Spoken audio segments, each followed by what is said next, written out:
السلام عليكم ورحمة الله تعالى وبركاته. بسم الله الرحمن الرحيم، والصلاة والسلام على سيد المرسلين وآله وصحبه.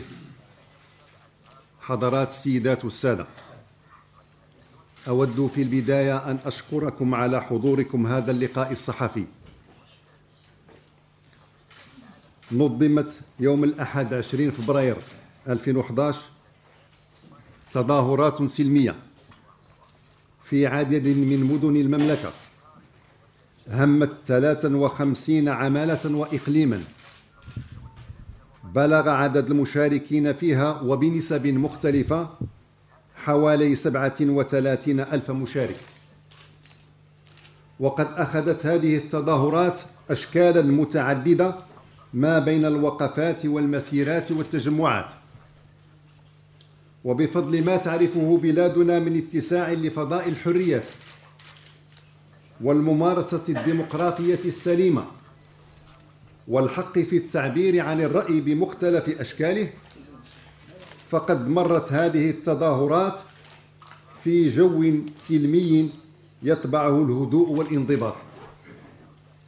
غير أنه بعد انفضاض هذه التظاهرات شهدت مدن طنجة، تطوان، العرائش، الحسيمة، صفرو، مراكش وقلميم أعمالا تخريبية قام بها مشاغبون، من بينهم بعض القاصرين وذوي السوابق القضائية، أعقبتها أعمال نهب وسرقة واستيلاء على ممتلكات الغير.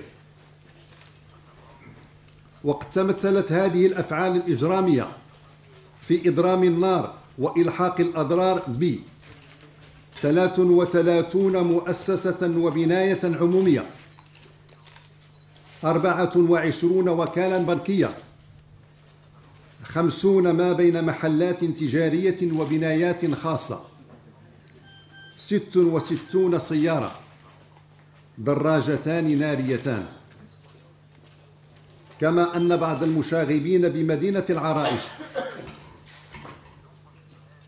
قاموا باقتحام بناية تابعة لإدارة الجمارك، حيث استولوا على كمية من المخدرات والمشروبات الروحية الكحولية سبق حجزها من طرف الإدارة المذكورة.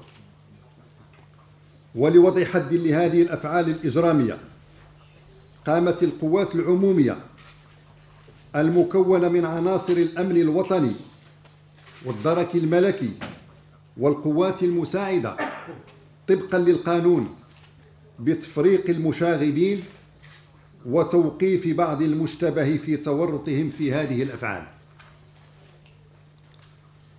وقد بلغ عدد الأشخاص الموقوفين 120 شخصا سيتم تقديمهم للعدالة، في حين تم تسليم القاصرين الذين تم ضبطهم في مسرح الأحداث إلى أوليائهم. وتجدر الإشارة إلى أن سلوكات وأفعال المشاغبين نتجت عنها إصابة 128 شخصا بجروح، من بينهم 115 عنصرا من أفراد القوات العمومية. كما تم العثور على 5 جثث متفحمة لأشخاص بداخل إحدى الوكالات البنكية التي تم إحراقها من طرف المشاغبين بمدينة الحسيمة. وتنفيذا لأمر النيابة العامة، فإن البحث جار لمعرفة ظروف وملابسات هذا الحادث.